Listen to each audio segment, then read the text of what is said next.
ponente, voy a dar presentación a nuestra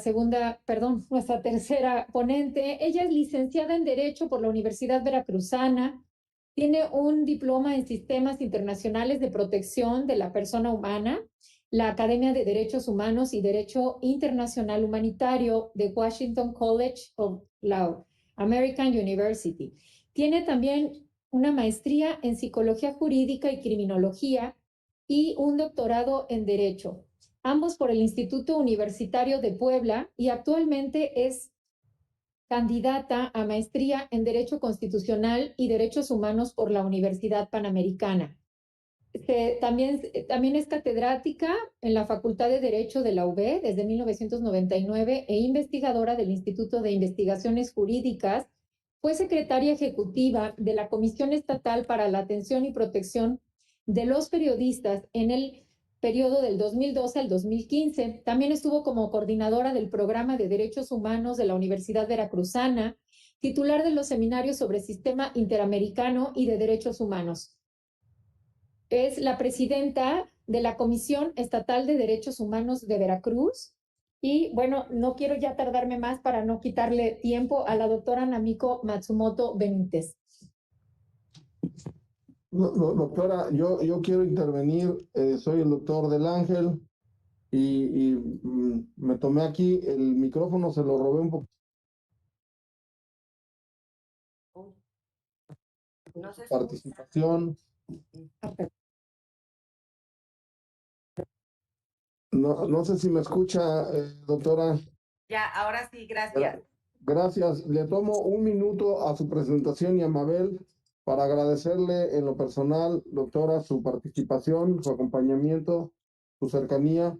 y tratándose de una autoridad y una eminencia en el campo de los derechos humanos y la presidenta de la Comisión Estatal. Es un honor para nosotros que nos acompañe y que con su presencia avala este esfuerzo que estamos haciendo por ser un factor de cambio en este tema de la violencia de género, en este caso abordándolo desde el punto de vista de los hombres. Muchísimas gracias, doctora Namiko Matsumoto, y terminando esta presentación estaremos iniciando la programación del tercer simposio en el que seguramente estará con nosotros. Muchísimas gracias, doctora. Al contrario, muchísimas gracias. Primero saludo, buen día a todas y todos. Agradezco profundamente a los servicios de salud de Veracruz, a quienes integran el Centro de Alta Especialidad, doctor Rafael Lucio, por invitarme a participar en este segundo simposio interseccional para la prevención de las conductas violentas en los hombres, con un tema bastante interesante: reeducación en género en el sistema penitenciario. Yo más bien diría educación y formación, porque hasta ahora no hemos percibido que efectivamente se dé una educación, una formación o por lo menos una capacitación en el tema de género en el sistema penitenciario. Hablo de la experiencia en el estado de Veracruz, y por supuesto agradecer profundamente, de manera especial, al doctor Alejandro Del Ángel Aguilar, director de Atención Médica de la Secretaría de Salud, por esta invitación. Sin más preámbulo, estaré haciendo algunos comentarios respecto del tema que me fue solicitado. A raíz de la reforma del sistema penal mexicano, realizado en el año 2008, la disminución de la población privada de libertad y el proceso de reinserción social que el Estado debe otorgar a las personas privadas de su libertad fueron temas de especial preocupación.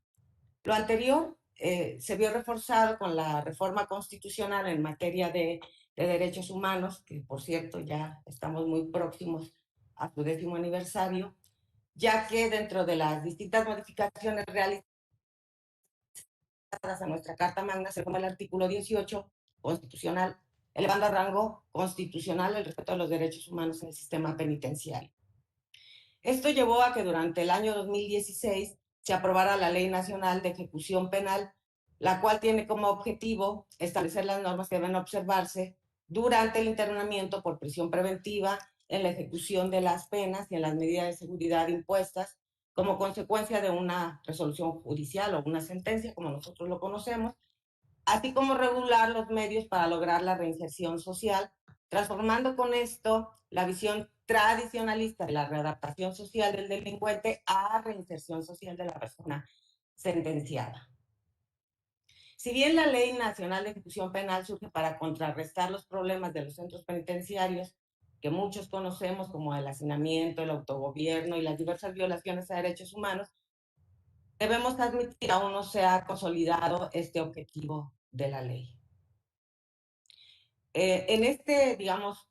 en este ámbito es muy importante no perder de vista que los estados tienen obligaciones con las personas que se encuentran bajo su custodia y por lo tanto deben cumplir determinadas responsabilidades, ya que las personas privadas de su libertad pues siguen siendo titulares de derechos humanos de conformidad con lo que establece nuestra Constitución y todos los tratados internacionales en materia de derechos humanos que México ha firmado y ratificado, tanto en el sistema universal como en el sistema interamericano. Al respecto, de conformidad con los principios y buenas prácticas sobre la protección de las personas privadas de libertad en las Américas, las reglas mínimas de las Naciones Unidas para el tratamiento de los reclusos, mejor conocidas como reglas Mandela, la Comisión Americana de Derechos Humanos, el Pacto Internacional de los Derechos Civiles y Políticos, la Constitución Política de los Estados Unidos Mexicanos y la Ley Nacional de Ejecución Penal, las personas privadas de su libertad tienen derecho, cuando menos, a recibir un trato digno del personal penitenciario, sin diferencias fundadas en prejuicios por razón de género, origen étnico, nacional, sexo, edad, discapacidad, condición social, posición económica, condiciones de salud, religión,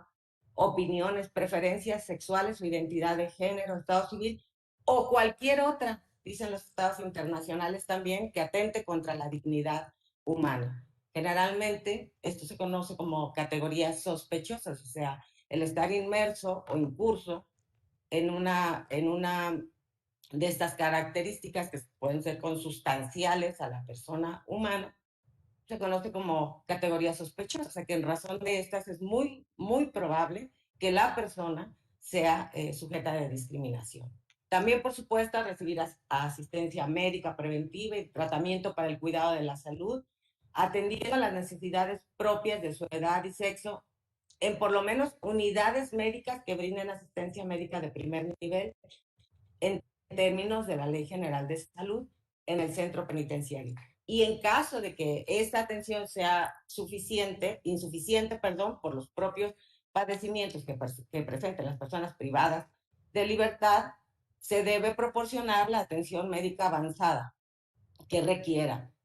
recibir alimentación nutritiva suficiente y de calidad, adecuada para la protección de su salud, ser informada de sus derechos y deberes desde el momento en que es internada en el centro de reinserción, recibir un suministro suficiente, salubre, aceptable y permanente de agua para su consumo y cuidado personal, recibir un suministro de artículos de aseo diario, los necesarios, acceder al régimen de visitas, efectuar peticiones o quejas por escritos, y a que se garantice su integridad moral, física, sexual y psicológica, solo por mencionar algunos.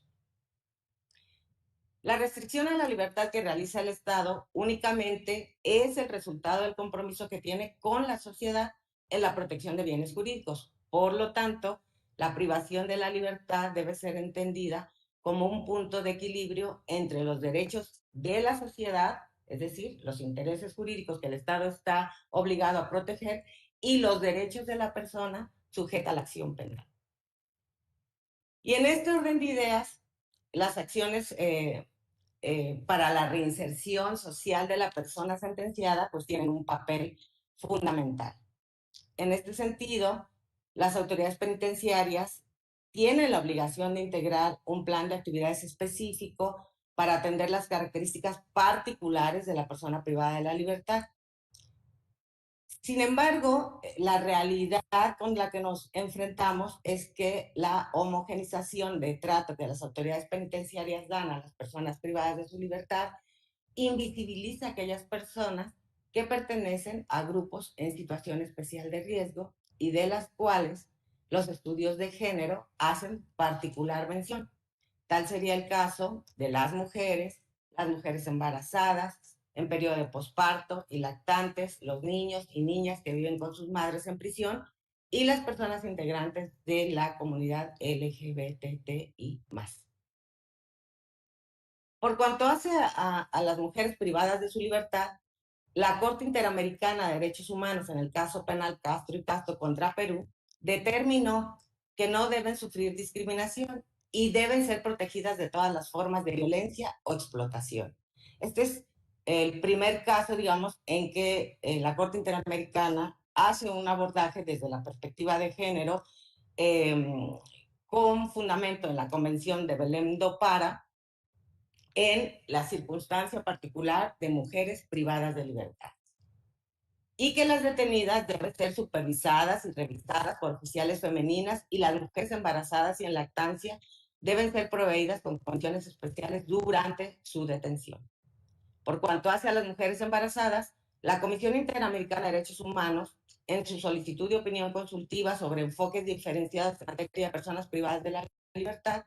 señaló que la atención de las mujeres embarazadas se caracteriza por escasos controles médicos prenatales, la falta de estandarización del cuidado en las diferentes cárceles de la región y la ausencia de tratamiento especializado para tratar las complicaciones asociadas con el embarazo, tales como, digamos, sangrados o abortos espontáneos o muerte fetal. Y respecto a la permanencia de las y los niños con sus madres en prisión, se encuentran con obstáculos para la convivencia familiar con su progenitor, barreras para la integración comunitaria y establecimiento de vínculos con el exterior, inadecuados servicios de salud, educación, alimentación,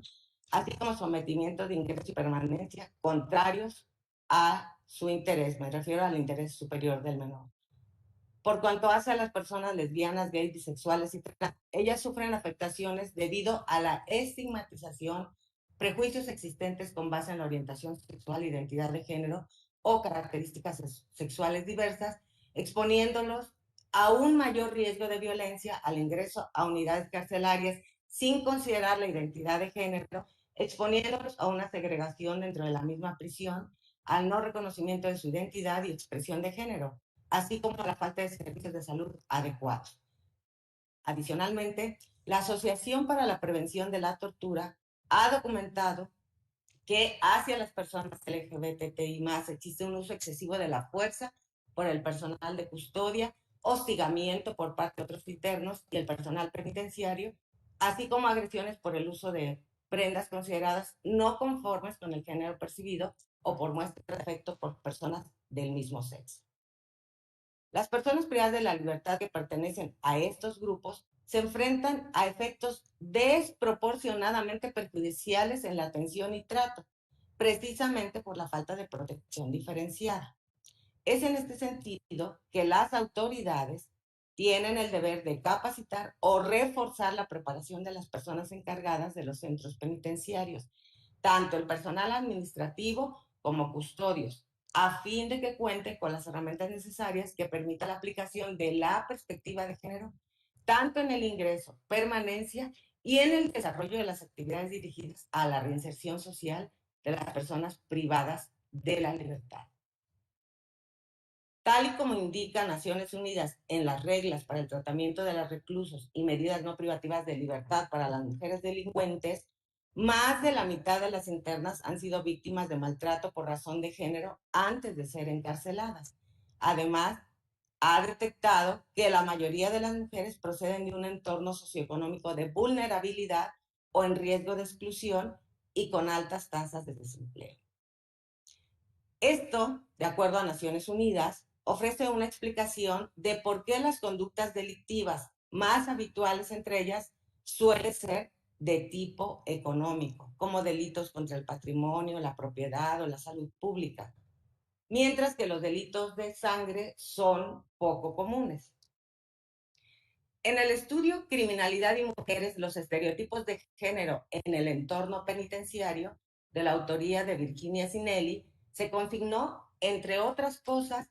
que la ejecución de la pena privativa de libertad también se ve afectada por razón de género, hasta el punto de que, en cierta medida, la mujer experimenta una doble condena. En general, señala, el sistema penitenciario ha sido elaborado en base a una concepción androcéntrica, lo que conlleva a que sean muy pocas las instituciones penitenciarias a escala global capaces de proporcionar condiciones adecuadas e igualitarias para las mujeres, tanto en relación a la disposición de espacios como al cuidado sanitario o las medidas tratamentales. En cuanto a las infraestructuras, hay una escasez de cárceles exclusivamente femeninas, lo que obliga a cumplir condena alejadas de su entorno afectivo o a vivir en módulos separados de prisiones masculinas, que es lo más usual, que estas prisiones pensadas desde la óptica androcentrista, pues están dotadas de un reducido espacio y carecen de actividades específicas para las mujeres. Además, en las cárceles se tiende a reafirmar el rol estereotipado asignado socioculturalmente a las mujeres. Por un lado, acostumbran ser sancionadas en mayor medida que los hombres por la idea preconcebida de la docilidad femenina. Así, la mayoría de los programas están dirigidos a proteger su condición de madres, pero no a fomentar su autonomía mediante una especialización laboral, una actividad física cotidiana y su desarrollo cultural. Todos ellos aspectos más comunes en los homólogos masculinos. Es decir, los talleres generalmente están pensados desde la óptica androcentrista o del sexo masculino. Por otro lado, las actividades ocupacionales suelen estar asociadas a las tareas domésticas, es decir, a las mujeres privadas de libertad se les destina para la cocina, la lavandería, la limpieza, que son trabajos pues notoriamente menos cualificados y peor retribuidos, tanto en la cárcel como en libertad.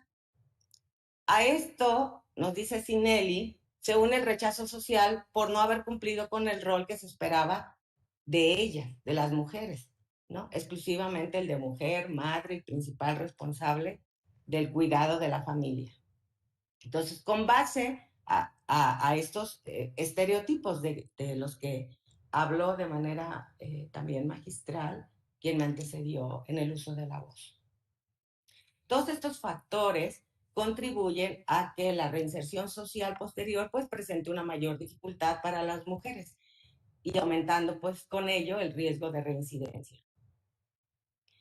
En el caso de las mujeres infractoras es una muestra más de la permanencia de la desigualdad de género todavía existente en la actualidad, a la que se añade como agravante, de acuerdo con la autora citada, el desconocimiento social de esta problemática. Entonces, aún siendo, digamos, conscientes de estas diferencias socioculturales y de capacidades que hay en cada país de la región, tanto los estados que más esfuerzo han realizado para responder a las necesidades de las mujeres privadas de libertad, como los que todavía no han abordado esta cuestión, pues deberían o tendrían que reexaminar las políticas sociales y medidas penitenciarias, pues con un prisma no sesgado y con perspectiva de género. De esta suerte, por lo que respecta al entorno penitenciario, sería absolutamente necesario respetar, por ejemplo, el principio de proximidad al entorno familiar de las mujeres, lo que se podría traducir en la construcción de unidades penitenciarias específicas donde reubicarlas cualquiera que sea el régimen penitenciario. En el caso de mujeres embarazadas o con hijos de corta edad, debería permitírseles cumplir la condena en arresto domiciliario. De otra parte, de acuerdo con la Comisión Interamericana de Mujeres, que pertenece al Sistema Interamericano de Protección y Garantía de los Derechos Humanos, las mujeres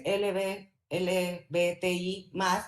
son objeto de particular discriminación en los sistemas penitenciarios. Con frecuencia tienen menos acceso a la atención de salud y la protección frente a la violencia, la humillación, la intolerancia y el maltrato perpetrado tanto por el personal penitenciario como por las demás personas reclusas. En muchos países, de acuerdo al estudio de la Comisión Interamericana de Mujeres, se sigue percibiendo a la prisión como una medida correctiva de las mujeres LGBTI. Y la reeducación también puede ser perpetrada, a la reeducación, es decir, si lo vemos como una medida correctiva, ¿no? Pues hay que reeducarlas o reencauzarlas. Esto también puede ser perpetrada tanto por el personal penitenciario como por las demás personas reclusas o privadas de libertad. Las mujeres trans en particular se enfrentan al abuso sexual y la violación, en especial cuando no se les reconoce su identidad de género y se les recluye en centros penitenciarios para hombres. Pueden también perder su acceso a tratamientos hormonales y otros tratamientos necesarios. Al aislarlas de la población carcelaria general, pueden tener cierta protección de la violencia, pero pierden el acceso al recreo y a la posibilidad de asociación, lo cual puede tener impactos significativos también en su salud mental, a pesar de que la ley de ejecución penal de la que hablaba al inicio establece expresamente el derecho a la recreación, a la posibilidad de socializar y también a la educación.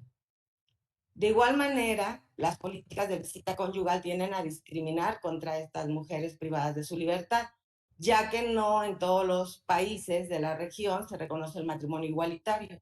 Y aun cuando los sistemas penitenciarios permiten la visita conyugal a parejas no casadas, no necesariamente lo otorgan a parejas del mismo sexo. De ahí,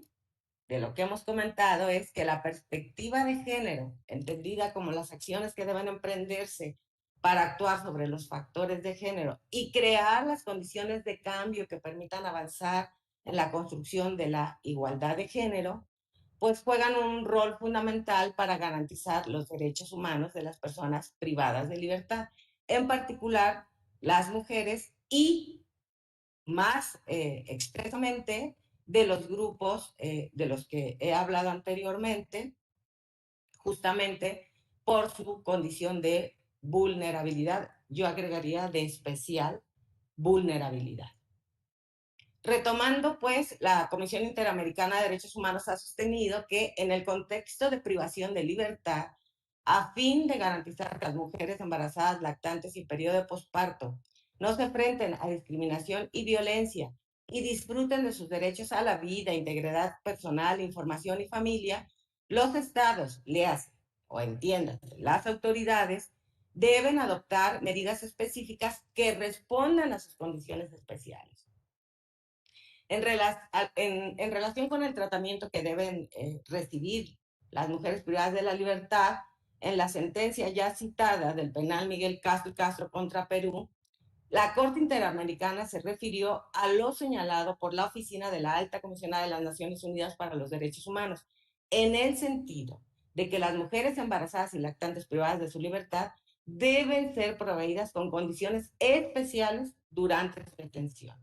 Asimismo, en las medidas provisionales del Centro Penitenciario de la región andina respecto de Venezuela, la Corte Interamericana enfatizó la obligación de los estados de tomar en consideración la atención especial que deben recibir las mujeres privadas de libertad, embarazadas y en lactancia durante su detención.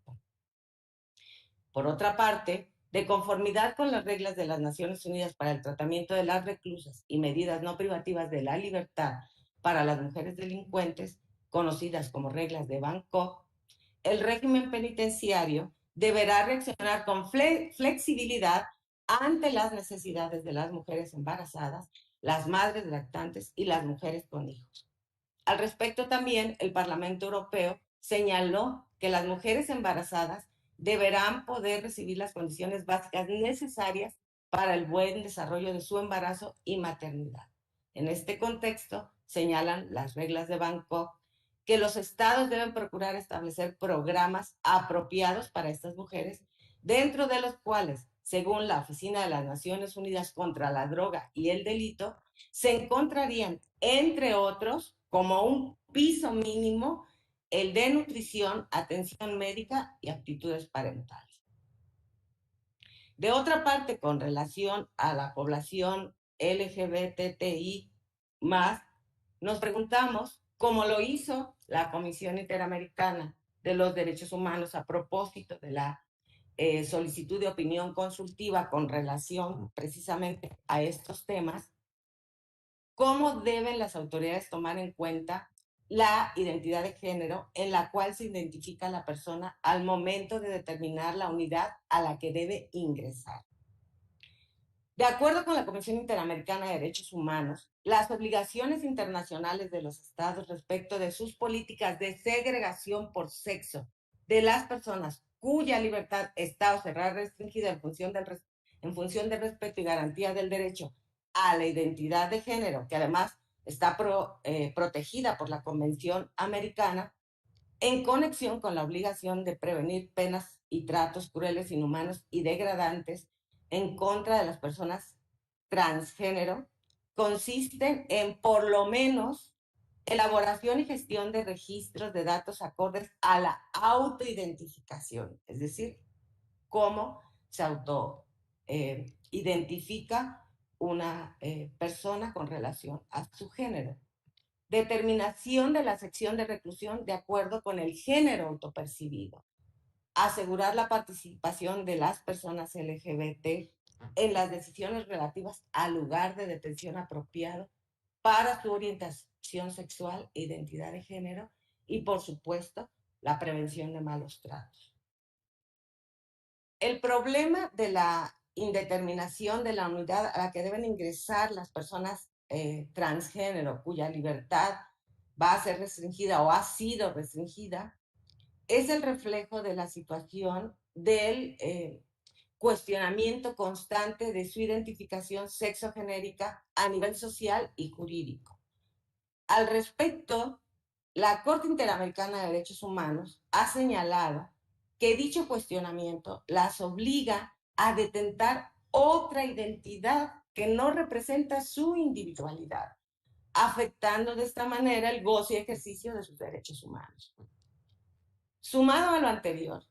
la Comisión Interamericana ha señalado que los sistemas binarios de sexo y género han sido entendidos como modelos sociales dominantes en la cultura occidental, que considera que el género y el sexo abarcan solo dos categorías rígidas, a saber, los sistemas binarios de masculino hombre y femenino mujer, y excluyen a aquellas personas que pueden no identificarse dentro de ellas. Lo anterior ha sido reflejado, por supuesto, en la normatividad nacional e internacional respecto de la división por sexos de las unidades de reclusión. Por su parte, la Corte Interamericana ha expresado que la Convención Americana de Derechos Humanos protege el derecho de cada persona a definir de manera autónoma su identidad sexual y de género, y que los datos que figuran en los registros, así como en los documentos de identidad, deben ser acordes o corresponderse a la definición que la persona tiene de sí misma. Según su opinión consultiva sobre la materia, la Corte ha determinado, la Corte Interamericana, que esta protección se encuentra recogida en los artículos 3, 7, 11.2 y 18 de la propia Convención Americana, que consagran los derechos al reconocimiento de la personalidad jurídica, al desarrollo de la libre personalidad, a la privacidad y al nombre. Así, la Corte Interamericana ha establecido que el reconocimiento de la identidad de género impone a los estados la obligación de respetar y garantizar el cambio de nombre, la adecuación de la imagen, la rectificación o la mención del sexo o género en los registros y en los documentos de identidad para que estén acordes a la identidad de género autopercibida. En ese sentido, por ejemplo, la Organización de Estados Americanos ha señalado que la posibilidad de acceder al reconocimiento de la identidad de género autopercibida de las personas trans puede facilitar el traslado a centros penitenciarios de su elección. En virtud de ello, la Comisión Interamericana ha sostenido que las protecciones derivadas por la Corte Interamericana de los derechos que protegen la identidad de género y su correlato a nivel registral o documental, es decir, que se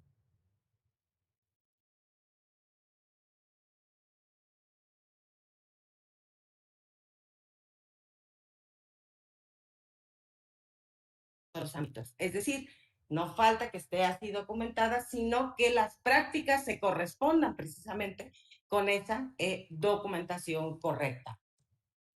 Bajo estas consideraciones, la inclusión de una perspectiva de género en el ámbito penitenciario es crucial para el respeto y garantía de los derechos humanos en condiciones de igualdad. Ello teniendo en cuenta el enfoque diferenciado que debe existir por la especial situación de riesgo que enfrentan estos grupos en un contexto de privación de libertad y el deber de garante del Estado respecto de las personas que se encuentran bajo su custodia. No debemos obviar que esta es una obligación constitucional también, cuyo cumplimiento implica pues también cumplir de manera efectiva con las obligaciones convencionales internacionales, así como definir y desarrollar políticas públicas en derechos humanos en la materia. En conclusión, incorporar la perspectiva de género entre el sistema penitenciario impactaría en la transformación de espacios que tradicionalmente se han visto como aislados y apartados de la dinámica social, pero que vemos que van a repercutir, ¿sí?, en los resultados cuando la persona privada de libertad obtenga precisamente su libertad. Ello, pues, entonces, introducir esta perspectiva en esta dinámica permitiría cubrir las deficiencias en las condiciones materiales de los centros de reclusión, se impactaría en la capacitación de las y los servidores públicos adscritos a los centros penitenciarios, se visibilizarían las dinámicas de poder que existen entre las propias personas privadas de la libertad y de las autoridades con respecto a estas. Se comprendería cómo los estereotipos de género y los roles culturales socialmente asignados a hombres y mujeres son trasladados a la dinámica de reclusión y cómo estas circunstancias a su vez influyen patrones de subordinación entre las y los privados de su libertad y las y los custodios, también entre estos y hacia las personas privadas de libertad. Esto evidencia la necesidad de construir un programa penitenciario que permita considerar la reinserción de la persona sentenciada mediante un programa adecuado, interdisciplinario, social, cultural y geográficamente pertinente.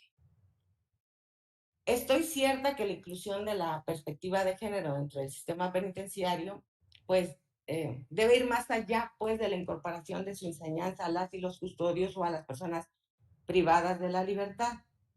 Esta debe ser transversalizada en las políticas públicas, acciones, programas que se implementen, pero reforzadas con un enfoque diferenciado e interseccional que permita visibilizar cómo las diferencias que existen entre mujeres y hombres interactúan con otras características que los pueden situar en otros grupos en situación de vulnerabilidad. Para concluir, debemos tener claro que incorporar la perspectiva de género en el ámbito penitenciario, tanto en la enseñanza como en la estructura,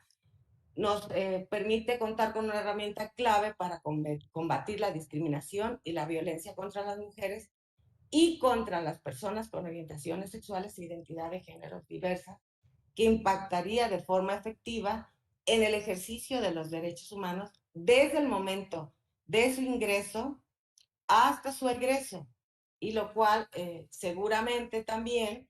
disminuiría la posibilidad de una reincidencia. Bueno, pues espero que estos datos que he compartido con ustedes, muchos de ellos recogidos en la actuación de los órganos de interpretación, vigilancia y aplicación de tratados internacionales de los que el Estado mexicano es parte, por lo tanto, de los que derivan obligaciones específicas, ¿no? Sean de utilidad, pues, para el trabajo diario que ustedes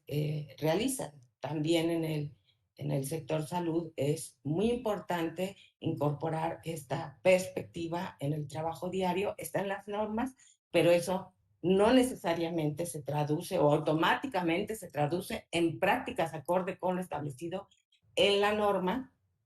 y esto eventualmente pues compromete la responsabilidad de las autoridades. Así que, bueno, espero que les sea de utilidad y muchísimas gracias por permitirme compartir con ustedes el día de hoy. Gracias. Doctora Namiko, muchísimas gracias y totalmente de acuerdo con usted en que ojalá y así sea, ¿no? Para no reincidir, en este caso, ningún hombre en conductas nuevamente violentas o de discriminación, como bien lo menciona. Y hay algunas preguntas, doctora, tenemos todavía unos minutitos, le van a preguntar. Doctora Namiko, soy el doctor Alejandro del Ángel. Una Dígame, pregunta. doctor. Nuevamente, gracias, doctora. Y le hago una pregunta. En su experiencia vasta de estudio de otras poblaciones, de otras sociedades, que seguramente ha tenido oportunidad de revisar y analizar, otros países, otras sociedades que tienen una mayor cultura en la protección de los derechos humanos, una mayor cultura en la protección de los derechos de género y una mayor cultura en la protección y en el respeto a la diversidad, en las preferencias sexuales y demás. En los sistemas penitenciarios de esos países hay diferencias importantes en el trato a las poblaciones de riesgo, o es un problema común a los sistemas penitenciarios, la falta de respeto, las violaciones, las vejaciones, etc, etc, etc. Gracias, doctora. Gracias, doctor. Es un espacio común, es una situación común en los países de la región. Es decir, eh,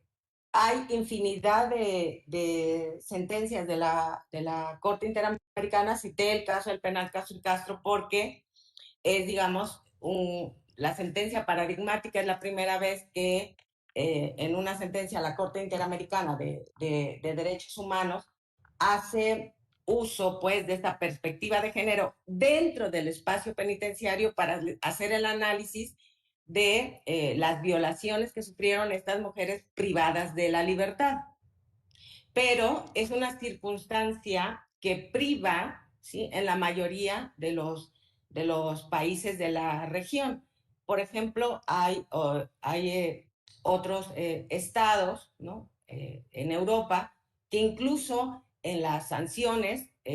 se considera la circunstancia particular, por ejemplo, de una mujer que está embarazada o está en periodo de lactancia, etcétera, para definir el espacio donde haga de cumplir esta sentencia privativa de libertad y, en el mejor de los casos, cumplir la pena privativa de libertad en su domicilio con medidas de vigilancia especiales. Entonces, si usted me dice, ¿hay diferencias? Sí, sí hay diferencia. En los países, digamos, desarrollados hay otro tipo de regímenes para estos grupos en situación vulnerable. En los países de la región es, digamos, que es similar a las condiciones que tenemos en México.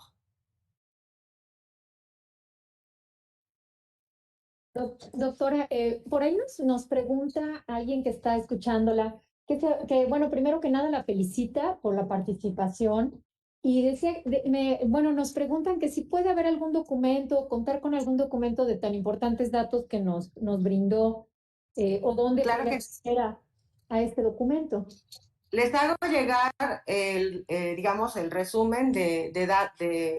lo que recogí de la Comisión Interamericana de Mujeres y también de las sentencias de la Corte, porque digo, bueno, ahí están citados documentos específicos y sentencias específicas,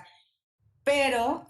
si quieren, eso se los hago llegar, cuenten con ello, pero digamos, de manera general yo les podría sugerir que entren a la página de la Comisión Interamericana de Derechos Humanos y ahí específicamente al link de la Comisión Interamericana de Mujeres, y también hay a la Relatoría para los Derechos de la Mujer, y también a las páginas de los órganos especializados. Hay observaciones generales, por ejemplo, del Comité de la CEDAW, que nos dan mucha luz sobre estos temas, pero incluso puedo enviarles una lista de instrumentos internacionales, tanto del sistema interamericano como del sistema universal, que les pueden ser muy útiles para consulta. Algunos son derecho duro, es decir, son jurídicamente vinculantes para el Estado mexicano y por lo tanto debemos aplicarlos en nuestro ejercicio diario, en la función pública, y otros se conocen como soft law, como derecho blando, que no son jurídicamente vinculantes, o sea, no son jurídicamente exigibles, pero sí sirven y son muy útiles como auxiliares en la interpretación y aplicación de las normas que sí nos resultan exigibles. Entonces, con mucho gusto se los hago llegar sin mayor problema. Muchísimas gracias, doctora. Y bueno, sé que le han dado ya reconocimientos, en el 2017 que le dieron un reconocimiento por toda la labor que usted ha hecho en derechos humanos en las mujeres. Y bueno, ahora sí que este humilde reconocimiento de parte de la gente que estamos aquí transmitiendo. Y muchísimas gracias por el honor que nos da en participar en nuestro segundo simposio a favor de seguir los que nos dedicamos a la parte humanitaria y de seguir ayudando a todas las comunidades vulnerables, como bien lo decía, y para la no discriminación, la concientización y ejercer realmente un cambio. Muchísimas gracias. Al contrario, muchas gracias. Muchas gracias a Un usted. abrazo muy cálido. Igualmente. Gracias, doctora. Bueno, para continuar con nuestro programa, a continuación tenemos con nosotros al doctor Francisco Delfín Lara. El doctor Francisco Delfín Lara, él es médico cirujano por la Universidad Nacional Autónoma de México, tiene una maestría en educación sexual por el Centro Integral de Sexualidad y Educación Sexual, tiene un diplomado en educación de la sexualidad por el Grupo Interdisciplinario de Sexología y el Instituto Superior de Docentes en Educación Especial. Él es sexólogo educador por el